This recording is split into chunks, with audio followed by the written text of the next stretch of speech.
सबसे पहले अब हम देखते हैं, अभी हमने बात करी थी कि ज़्यादातर हमारे माइंड में अगर हम एसेट की बात करें, तो ज़्यादातर हम एसेट सबसे पहला हमारे पास एक डिसीजन होता है कि हम गोल्ड बाई करें। सेकंड नंबर पे हम ज़्यादातर अगर हम देखें तो हम किस पे चले जाते हैं कि चलो आरडी एफडी कर देते हैं। अगर बचत हुई, तो हम प्रॉपर्टी बाई करते हैं या फिर हम शेयर मार्केट वगैरह में थोड़ा बहुत इन्वेस्टमेंट करते हैं और हमारे आज की डेट में देखा जाए तो ये 4-5 तरीके कुछ ऐसे हैं जो इन्वेस्टमेंट के हैं। इसको हम हमेशा एसेट समझते हैं कि ये हमारी संपत्ति है। क्यों? क्योंकि हमें 2 साल, 4 साल, 10 साल, 20 साल, 50 साल से ये चीज़ समझाई गई है कि यही है जो हमारे काम आती है। तो हम इसको हमेशा एसेट समझ के आज तक कभी अगर हम बात करें जो व्यक्ति ट्रेड करता है, उसके अलावा छोड़ दिया जाए तो कितने लोगों ने गोल्ड को ले जाके बेच दिया है। कितने लोगों ने अपनी आरडी एफडी को तोड़ दिया है इस वजह से कि भैया कल मेरे को जो है ना दाल-चावल खरीदना है इसलिए मैं आरडी एफडी को ब्रेक कर दे रहा हूँ। कितने लोग ऐसे हैं जिन्होंने अपनी जो भी ज़मीन वगैरह खरीदी हो इस वजह से जाके बेच दिया हो कि चलो अब 1 गुना से 2 गुना हो गया है, तो मैं ऐसा करता हूँ कि भैया इसको बेच के दूसरी जगह चला जाता हूँ। कितने लोगों ने शेयर मार्केट में अगर टाटा मोटर्स का शेयर खरीदा है तो वो रोज़ बेच-बेच के जो है ना उसको खर्चा चला रहे हैं। यानी जब हम एसेट समझते हैं, तो एसेट कहीं न कहीं से हम उसको लॉन्ग टर्म पे लेके चलते हैं। अब हम थोड़ा-सा देखते हैं, मैं आप लोगों के से मदद चाहूँगा कि आप लोग भी चाहे तो गूगल क्रोम ऑन करें। अब मैं एक चीज़ लिख रहा हूँ। मैंने लिखा है, क्या क्रिप्टो करेंसी एसेट है? अब देखिए गूगल ने मुझे क्या जवाब दिया। आप लोग पढ़ सकते हैं। दिखाई दे रहा है? नहीं सर, स्क्रीन शेयर कर दीजिए सर, वो स्क्रीन शेयर नहीं है आपकी। हो रही स्क्रीन शेयर? Yes sir.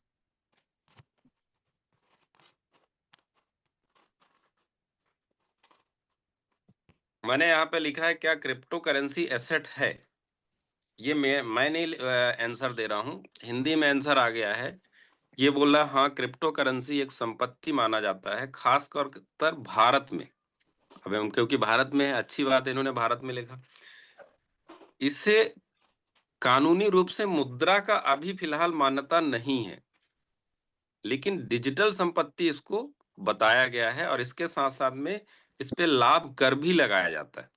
अब देखिए, लाभ कर कहाँ-कहाँ पे लगता है, यदि आपके पास गोल्ड है और वो आपका 1 नंबर का गोल्ड है, उसमें भी लगेगा। अगर आपके पास ज़मीन है, घर है, तो हर साल आपको संपत्ति कर जमा करना होता है। उसी तरीके से यदि आपके पास कोई भी एसेट है, वहाँ पे संपत्ति कर लगता ही लगता है। सेम इसी तरीके से क्रिप्टो करेंसी में भी है। मतलब हम माने या ना माने, क्रिप्टो करेंसी एक संपत्ति है। आज यदि आप नहीं समझोगे, तो आज से 10 साल बाद आपके बच्चों को जब समझ में आएगा कि हमारे फादर के पास कुछ क्रिप्टो करेंसी थी, लेकिन उन्होंने लालच में बेच दिया, संपत्ति की तरह नहीं रखा, तो कहीं न कहीं से आप भी पछताओगे और आपकी आने वाली पीढ़ी भी पछताएगी। तो हमें सबसे पहले क्या समझना है कि क्रिप्टो करेंसी संपत्ति तो है, बट ये क्वेश्चन आना चाहिए कि कौन-सी क्रिप्टो करेंसी है जो संपत्ति है। हर क्रिप्टो करेंसी अगर हम बात करें, तो संपत्ति नहीं होती। क्यों? क्योंकि मार्केट में अब हमारी और आपकी गलती भी नहीं है, क्योंकि मार्केट में चीज़ें ऐसी चल रही हैं कि लोग कोई भी व्यक्ति एकदम से तैयार होता है और वो क्या करता है, एक क्रिप्टो करेंसी बनाता है और उसका उद्देश्य सिर्फ़ ये होता है कि चलो थोड़े लोगों को बरगलाएँगे, कुछ पैसा इकट्ठा करेंगे और निकल जाएँगे। तो हमको भी हम ज़्यादातर जो मार्केट में जो क्रिप्टो अच्छे लेवल के जो क्रिप्टो चलते हैं, उनको भी हम उसी तरीके से कहीं न कहीं से कैलकुलेट करते हैं कि थोड़ा-सा पैसा लगाओ और जल्दी से यहाँ से निकलो, कहीं ऐसा ना हो कि गायब हो जाए। तो हमारा जो नज़रिया है, उस नज़रिए को बदलने के लिए हमें कुछ चीज़ों की जानकारी होनी चाहिए। जब हमारे पास जानकारी होगी, जब हम कभी बात करते हैं, मैं शेयर मार्केट का आदमी हूँ, यदि मुझे कोई भी स्टॉक आज की डेट में बाई करना है, तो हम सबसे पहले जो ब्लू चिप स्टॉक है, उन पे नज़र डालते हैं। ब्लू चिप स्टॉक में जनरली क्या सिंपल आप लोग बहुत सारे लोग जानते होंगे, टाटा मोटर्स हो गया, रिलायंस हो गया, इस तरह के जो भी स्टॉक हैं, ये ब्लू चिप स्टॉक में आते हैं और ये कहीं न कहीं से मार्केट की चाल पे अपना असर डालते हैं। तो जब हम इस मार्केट में आएँगे तो सिंपल सी चीज़ है, हम क्या करेंगे, ऐसा नहीं है कि भैया हमने जो है ना एक सिंपल कोई भी क्रिप्टो उठाया और उसको हमने फंडामेंटल समझ लिया। या हमने इसकी चाल नहीं समझी। मतलब अगर हमको क्रिप्टो हुँ, इंडस्ट्री की चाल समझनी है, तो कहीं न कहीं से हमको बीटीसी भी देखना पड़ेगा, कहीं न कहीं से हमें इथेरियम देखना पड़ेगा और कहीं न कहीं से बीएनबी देखना पड़ेगा। क्यों? क्योंकि ये बेस हैं, जिन्होंने इस इंडस्ट्री को एक बहुत बड़ी पहचान दिलाई। वो किस लेवल पे काम करते हैं और कैसे चलते हैं। लेकिन जनरली क्या होता है कि हमारे पड़ोस में कोई व्यक्ति होता है, वो बोलता है देखो एक बहुत ही ज़बरदस्त आया है कि क्रिप्टो ऐसा करो, इस पे करो और इतना कमा जाओगे और जब कमाने का नंबर आता है, तो गायब हो जाता है। क्यों? क्योंकि उसके पीछे कोई न कोई कोई टेक्नोलॉज़ी होती नहीं है, कोई बैकअप नहीं होता है। तो हमें सबसे पहले क्या देखना है कि मार्केट में ऐसा कौन-सा क्रिप्टो है जो फंडामेंटल है। ये फंडामेंटल की परिभाषा कई बार मिस्टर मिंट में बताई जा चुकी है। मैं बार-बार आज की डेट में अभी उस चीज़ पे नहीं जाऊँगा, लेकिन आपके लिए क्वेश्चन है। जो भी व्यक्ति यहाँ पे बैठा है, मैं उससे रिक्वेस्ट करूँगा, आप अपनी अपलाइन के साथ बैठें और उनसे ज़रूर डिस्कस करें कि सर फंडामेंटल प्रोजेक्ट कौन से होते हैं। तो वो आपके साथ डिस्कस करेंगे और बात करेंगे। तो अब हम बात करते हैं थोड़ा-सा क्रिप्टो के बारे में। आज अगर हम देखें तो क्रिप्टो इंडस्ट्री में धीरे-धीरे, धीरे-धीरे पूरे वर्ल्ड में क्रिप्टो में लोग इन्वॉल्व होते जा रहे हैं, मतलब इसका क्रेज़ ऑलरेडी बढ़ता चला जा रहा है। आज हर इन्वेस्टर ये सोचता है कि मुझे मैं भी थोड़ा-सा क्रिप्टो खरीद के रख लूँ। उसका रीज़न क्या है? क्योंकि लोगों ने बिटकॉइन के चलने का तरीका देखा कि 2010 के आसपास बिटकॉइन ₹10 का था और आज प्रेज़ेंट टाइम पे 1 करोड़ के ऊपर है।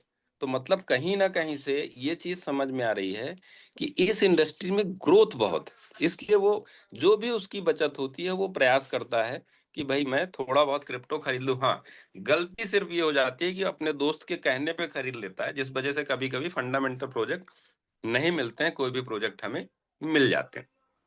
ठीक है? तो अब हम एसेट के नज़रिए से थोड़ा-सा देखते हैं। ज़्यादातर हमने अभी देखा है कि आरओआई चल रहा है, एक काम करते हैं, इतना लगाते हैं और इतना कमा लेंगे, तो ज़्यादातर ऐसी सिचुएशन बनती है कि वो पंप और डंप की पोज़ीशन में आ जाती है और रिस्क बहुत बढ़ जाता है। लेकिन थोड़ा एसेट क्लास में अगर हम जाते हैं, अभी प्रेज़ेंट टाइम पे अगर हम एसेट क्लास की बात करें, तो हमने बिटकॉइन, इथेरियम, बीएनबी, सोलाना इनके बारे में ही जानकारी ली होगी। और ये ऐसे प्रोजेक्ट हैं, जिनको हम नहीं बोल रहे हैं, पूरे वर्ल्ड की इकोनॉमी प्रेज़ेंट टाइम पे इन पे धीरे-धीरे, धीरे करके डिपेंड होने लगी। अब जब डिपेंड होने लगी है, तो सीधी-सी बात है, इसको लोग बाग कहीं न कहीं से निवेश को-होस्ट देखेंगे, किसी का माइक यदि ऑन होता है, तो प्लीज़ रिक्वेस्ट होगी कि उसको ऑफ कर देंगे। Yes sir. ठीक है? ठीक है? तो अब ये देखना है कि अभी प्रेज़ेंट टाइम पे हम एसेट नज़रिए से अगर आज की डेट में हम क्रिप्टो में घुसे हुए हैं या आरओआई। ज़्यादातर आप देखिएगा, यहाँ पे अगर हम आज की डेट में देखें तो 350 लोग हैं। इन 350 में शायद 50 लोग ऐसे होंगे जो प्रेज़ेंट टाइम पे मिस्टर मिंट में अगर आज की डेट में बैठे हैं तो वो एसेट समझ रहे होंगे। इसमें से 300 लोग आज भी आरओआई के नज़रिए से उसको देख रहे हैं। अब यदि आप आरओआई के नज़रिए से देख रहे हैं तो कहीं न कहीं से वो आपके लिए सिर्फ़ और सिर्फ़ एक टोकन है। जैसे ही प्राइस इंक्रीज़ होगा हम प्रयास करेंगे कि भैया एक काम करो, एग्ज़िट होते हैं, हमारा पैसा निकल रहा है। लेकिन यदि हम एसेट की नज़रिए से देखें तो कहीं न कहीं से हम उसको स्टोर करने के बारे में सोचते हैं। अब स्टोर करने का यहाँ पे डिजिटल एसेट में जो भी प्रोसेस होता है, उस प्रोसेस में हम कहीं न कहीं से ध्यान देते हैं। मतलब सिंपल है, वॉलेट के फ्रेजेस को हम आज की डेट में अगर यहाँ पे 350 लोग हैं, इन 350 लोगों से मैं पूछूँ कि आपने अपने वॉलेट के फ्रेजेस का क्या किया? तो इसमें से मैं 100% बोल रहा हूँ कि 90% लोग ऐसे होंगे, जिनका वॉलेट का फ्रेजेस इनके मोबाइल में पड़ा होगा। क्यों? क्योंकि अभी भी उसको ये एसेट नहीं समझ रहे हैं, सिंपल एक प्रोजेक्ट ऐसा है जिस पे हमने पैसा लगाया, 4 दिन में कमाएँगे और बाहर हो जाएँगे। लेकिन इसमें से 10% लोग ऐसे होंगे, जिनके पास फ्रेजेस पर्टिकुलर कम से कम 3-4 जगह लिख के उन्होंने अलग-अलग लॉकर में रखा होगा कि फ्यूचर में कभी रिक्वायर, क्योंकि मोबाइल है, मोबाइल कभी भी रीसेट हो जाता है, कभी भी चोरी हो जाता है, तो हमारे फ्रेजेस कभी चोरी नहीं होंगे, तो क्योंकि वो एसेट है, काम आएगा।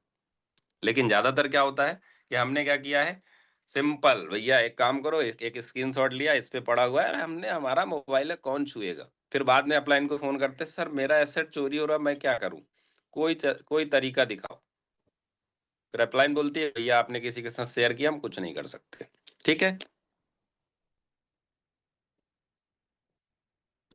आरओआई प्लान और एसेट में थोड़ा अगर डिफरेंट देखें तो जनरली ऐसा होता है, लोग शॉर्ट टर्म के बारे में सोचते हैं, बड़ा रिस्क लेते हैं, मतलब आज 100 रुपए लगाओ और एक एक महीने में 1 लाख कमाओ, ऐसी बातें होती हैं। इसी वजह से हर आदमी खड़ा हो जाता है, चलो मैं भी लगाने को तैयार हूं, कोई प्रॉफिट देखता है, इसलिए हमेशा वो मीम कॉइन ढूंढता है।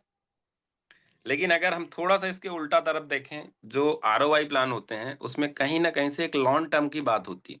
मिस्टर मिंट में यदि आपने देखा होगा कि हमेशा उन्होंने, अगर राहुल सर की मीटिंग किसी ने देखा होगा या सुना होगा, तो उन्होंने 2024 की नहीं बात करी, 2025 की बात नहीं करी, 2026 की नहीं बात करी। उन्होंने हमेशा बात किया है कि आप हमें 2027 में देखना। कब से? जब 2021 में उन्होंने मिस्टर मिंट को लॉन्च किया था, तब से 2027 की बात कर रहे हैं। इसमें जो रिस्क होता है वो मॉडरेटेड होता है, मतलब वॉलेटाइल होता है, जिसको अपन बोलते हैं। उस समय पे हमें अपने मन को नियंत्रित करके रखना है कि इसका रिस्क हमें कैसे कैपिटाइट करना है, जिससे हमें रिस्क लगे तो, पर रिस्क हो ना। हम कभी भी क्विक प्रॉफिट में नहीं जाते। और अगला होता है, हम हमेशा फंडामेंटल की बात करते हैं। अगर एसेट क्लास में आओगे तो ये बातें आपको ध्यान रखनी पड़ेगी। अगला, इन्वेस्टर माइंडसेट। ज्यादातर अभी मार्केट में क्या हो रहा है, इन्वेस्टर माइंडसेट है ही नहीं। ज्यादातर क्या होता है, चलो यार एक काम करते हैं, लेते हैं और निकलते हैं। ऐसे ही है। कितने लोग अपने दिल से आप पूछिएगा कि अभी प्रेजेंट टाइम पे जो भी है, इवन अभी अगर हम मिस्टर मिंट की बात करें, तो मिस्टर मिंट में स्टेप मिंट जो प्रोजेक्ट है वो 2023 में आया, और पूरे साल लोगों ने उस पे इन्वेस्टमेंट माइंडसेट रखा ही नहीं। लोगों ने मैक्सिमम टाइम पे क्या रखा, आरओआई। चलो एक साल में, और इस वजह से बहुत सारे लोगों ने, ऐसा नहीं कि पैसा नहीं बनाया, पर अगर आज हम पूछें कि 2023 में जो लोग पिछले में थे उनके पास कितना एसेट रखा हुआ है, मतलब कितने मिस्टर मिंट आपके पास अवेलेबल हैं, तो 90% लोग बोलेंगे कि भैया मेरे पास जो वही बचा है जो विड्रॉवल नहीं हुआ होगा, बाकी तो सब हमने बेच दिया। मतलब हमने मिस्टर मिंट को भी एसेट ना समझ के, आरओआई समझ के सब निपटा दिया। अब अगर आज से 2 साल बाद, 3 साल बाद, 4 साल बाद, 5 साल बाद यही $2 गया, $10 गया, $50 गया, $100 गया, $1000 गया, तब हम बोलेंगे भैया हमने तो 10 सेंट, 20 सेंट, 50 सेंट में एक बहुत बड़ी संपत्ति बेच दी।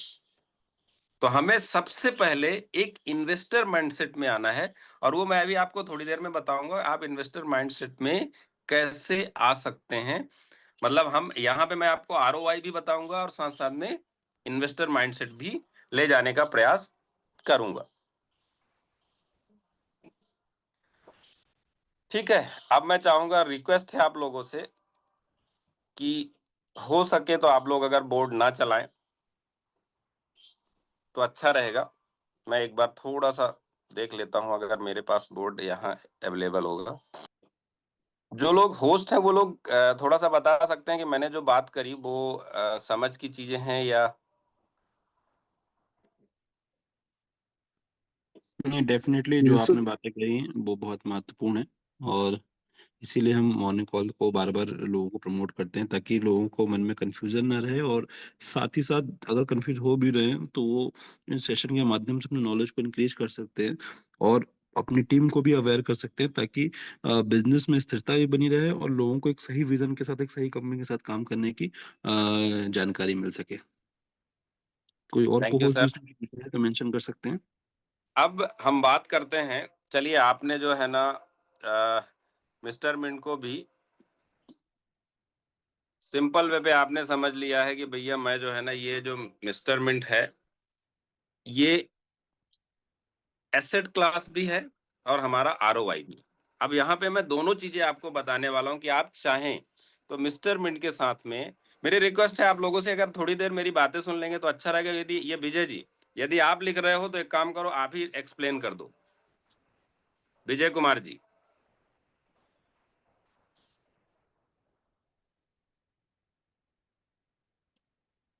राजेश सर, आपके पास जो व्हाइट बोर्ड ओपन होता है वो प्लीज, अगर आप तो 2 मिनट का टाइम दो, मैं करके देखता हूँ 1-2 मिनट।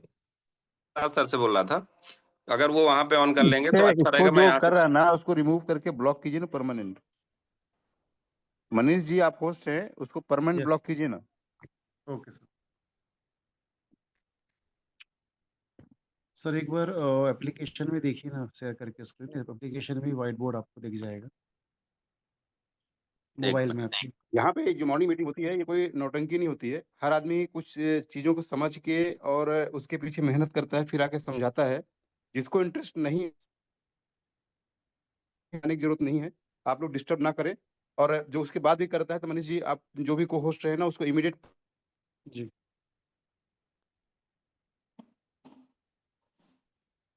उसको। इसमें एप्लीकेशन में व्हाइट बोर्ड नहीं है सर, वो कभी रिक्वायर्ड नहीं आया ना, तो व्हाइट बोर्ड जनरली हम इसी पे चलाते हैं। हमें नहीं पता कि जो बहुत सारे लोग फालतू बैठे रहते हैं उनके पास इतना ही समय है, फिर भी मैं प्रयास करता हूँ।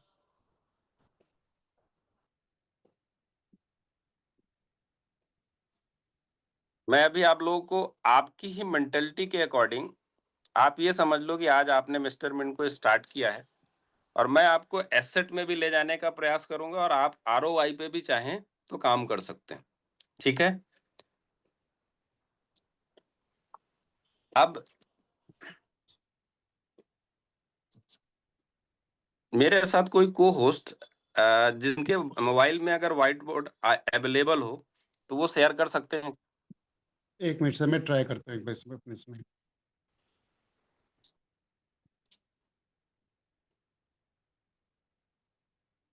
सेम मैंने ही किया था सर, फिर भी लोग बाग लिखने वाले लिखेंगे। एक मिनट सर, मैं एक बार। आप एप्लीकेशन में देखिए, अगर आपके पास एप्लीकेशन में अवेलेबल हो। मैं दूसरे फोन में देख रहा हूँ।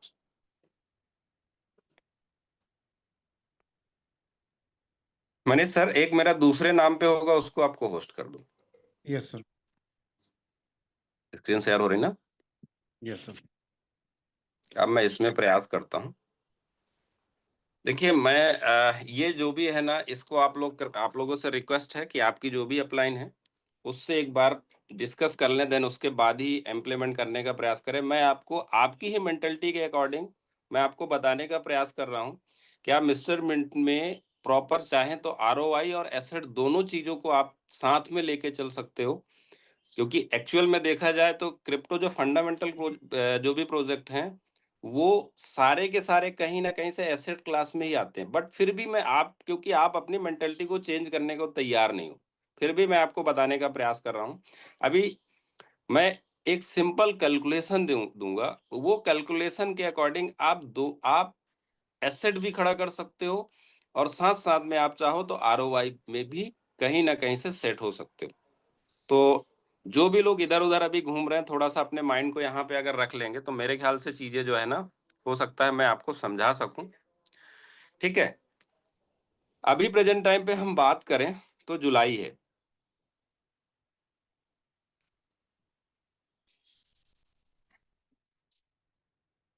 पूरा साल का एक प्लान बता रहा हूं मैं, दिख रहा है? Yes sir. Yes sir.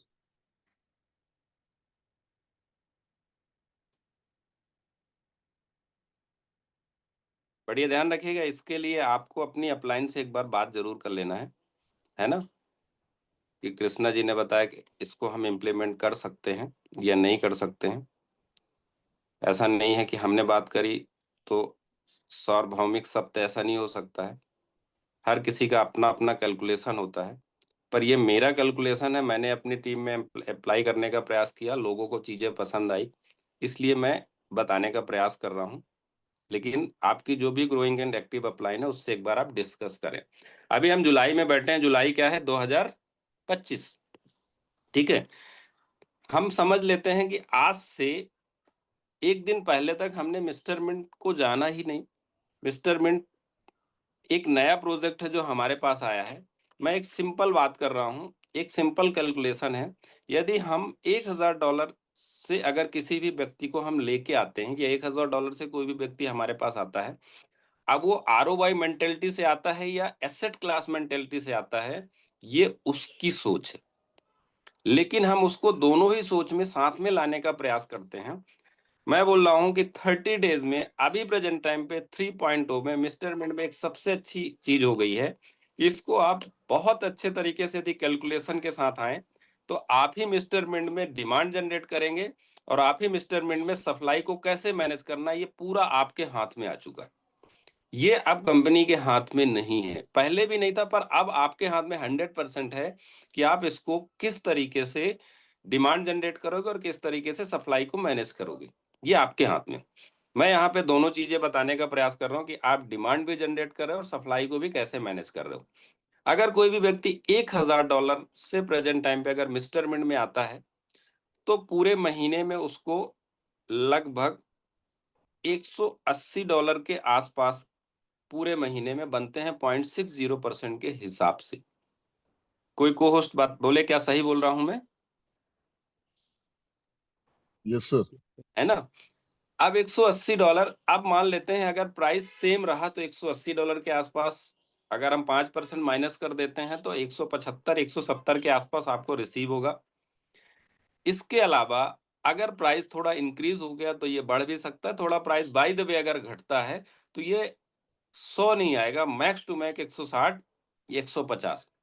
पर अभी मैं प्राइस सेम प्राइस पे रखता हूं तो ही अपन देखते हैं 180 यानी $170 के आसपास हमको रिसीव हुआ।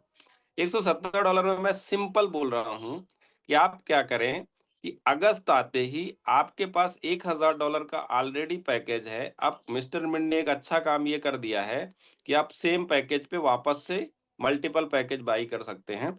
मैं बोल रहा हूं जो आपको $180 की इनकम हुई है उस $180 से आप क्या करें, सिंपल $100 वापस से रीपरचेज करें।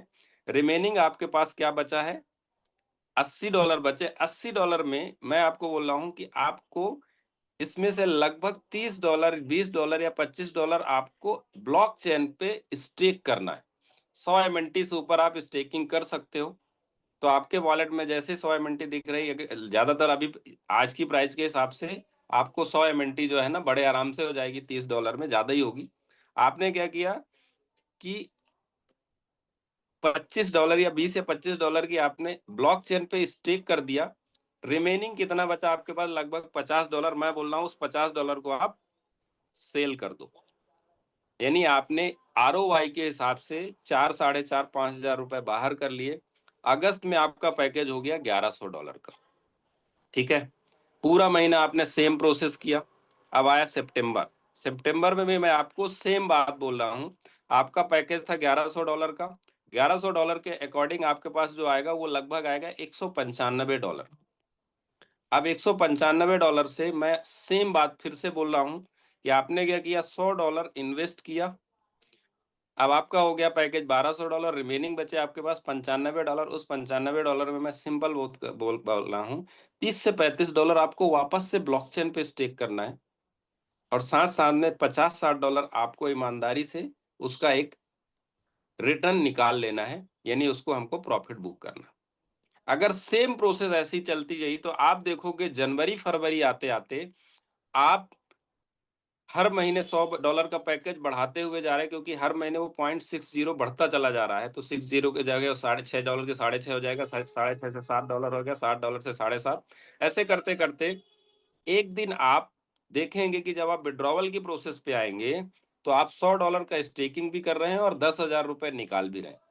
जब जून आएगा, जून में आप देखेंगे तो आपका जो जुलाई वाला पैकेज है $1000 का, वो एक्सपायर होने की पोजीशन पे आ जाएगा, लेकिन आपके पास $1200 का एक पोर्टफोलियो खड़ा हो चुका है। और अगर हम ये देखें, हमने जो $1000 का इन्वेस्टमेंट किया था वो इन्वेस्टमेंट भी लगभग हमारा फ्री हो चुका होगा। और ब्लॉकचेन पे मिनिमम है कि आप लगभग लगभग अगर हम $20-30 या $40 का एवरेज लेते हैं तो भी लगभग $400 से $500 का इन्वेस्टमेंट या स्टेकिंग आप ब्लॉकचेन में भी कर चुके होंगे। अब ब्लॉकचेन से भी आपका एक सिंपल ROI आना चालू हो चुका होगा।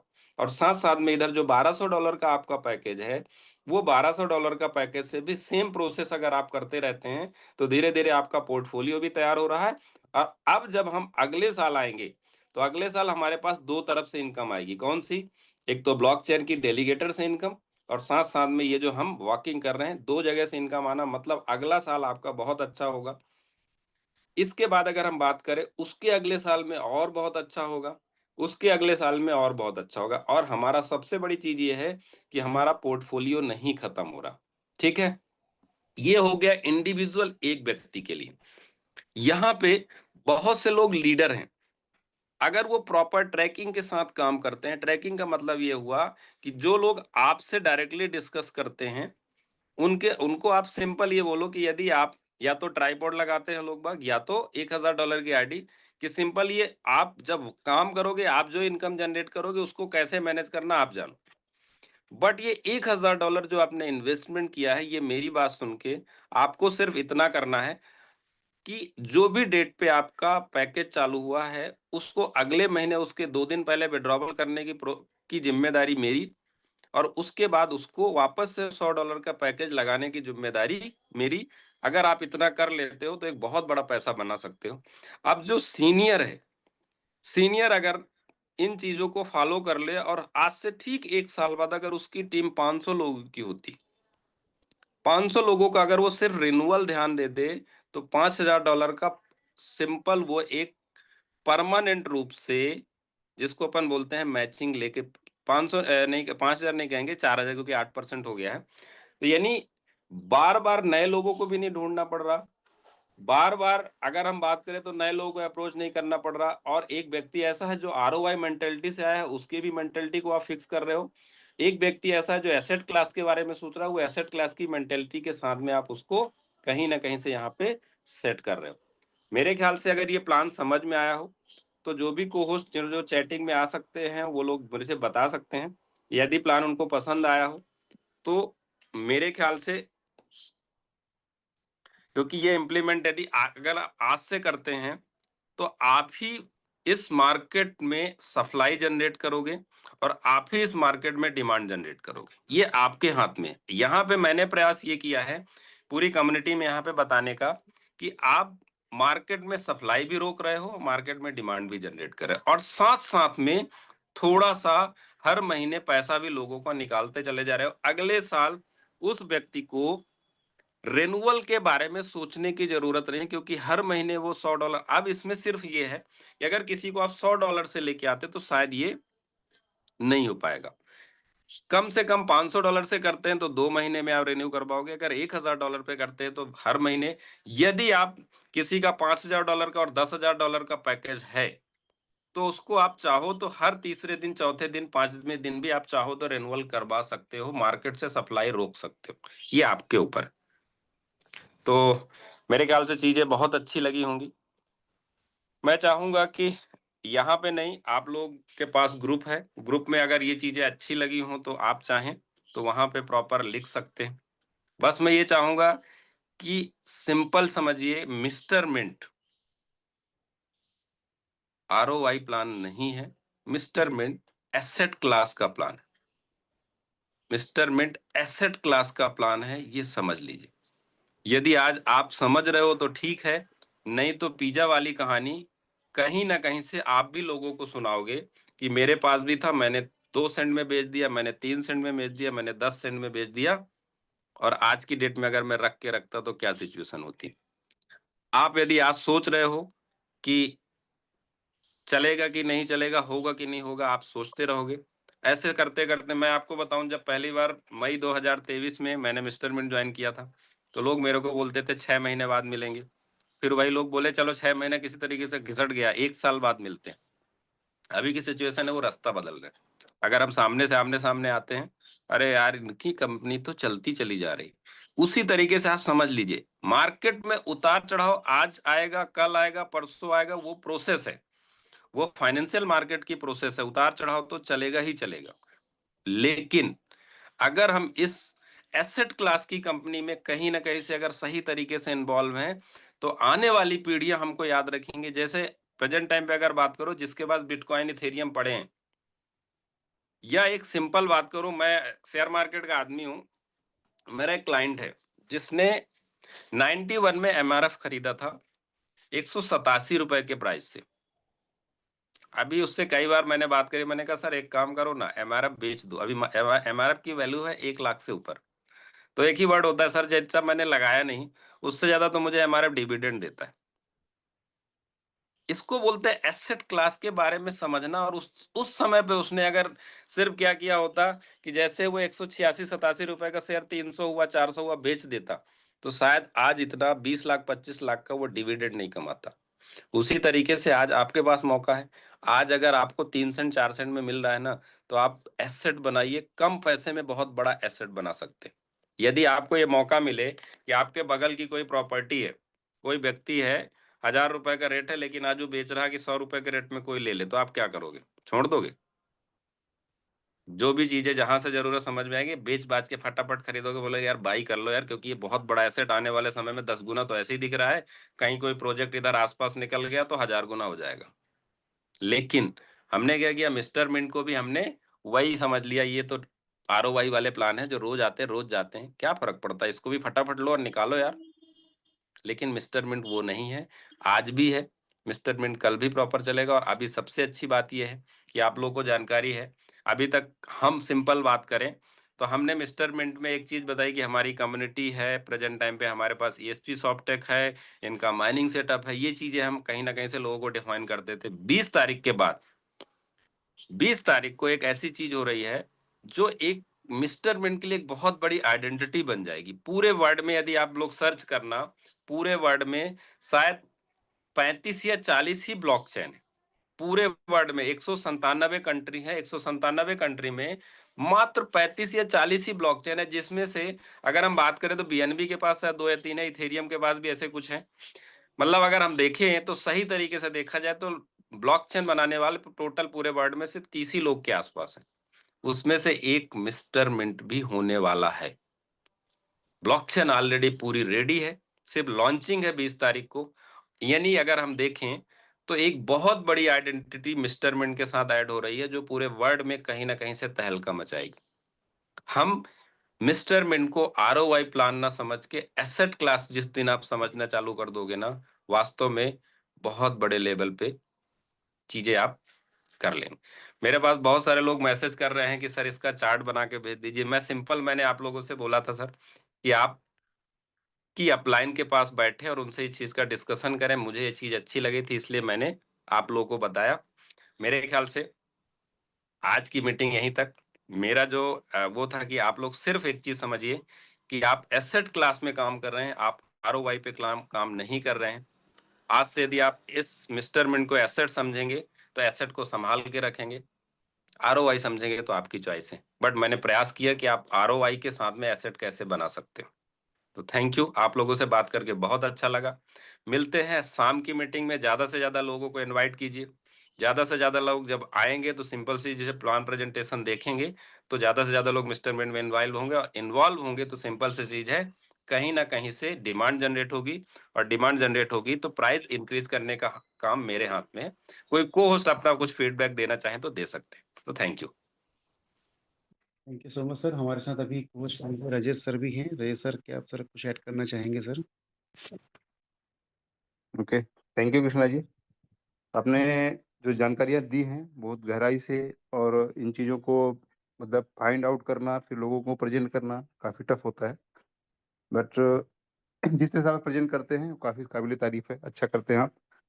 और आज का सेशन भी बहुत शानदार रहा। लोगों को समझ में आया होगा कि वो किस तरह से ग्रो कर सकते हैं अपने आप को, किस तरह से मिस्टरमेंट में अपने आप ग्रो कर सकते हैं, किस तरह से अपना एक असेट क्रिएट कर सकते हैं। आप रेगुलर अपने खर्चे के लिए फंड निकालते हुए आप एक लॉन्ग टर्म में बड़ा असेट कैसे बना सकते हैं, बहुत गहराई से समझाया हुआ है। तो थैंक यू आपको। बट मैं लोगों से थोड़ा सा एक रिक्वेस्ट करना चाहूंगा, जो लोग भी आप इस मॉर्निंग मीटिंग में आते हैं या इवनिंग मीटिंग में आप लोग रहते हैं ना, तो थोड़ा सीरियसली रहें।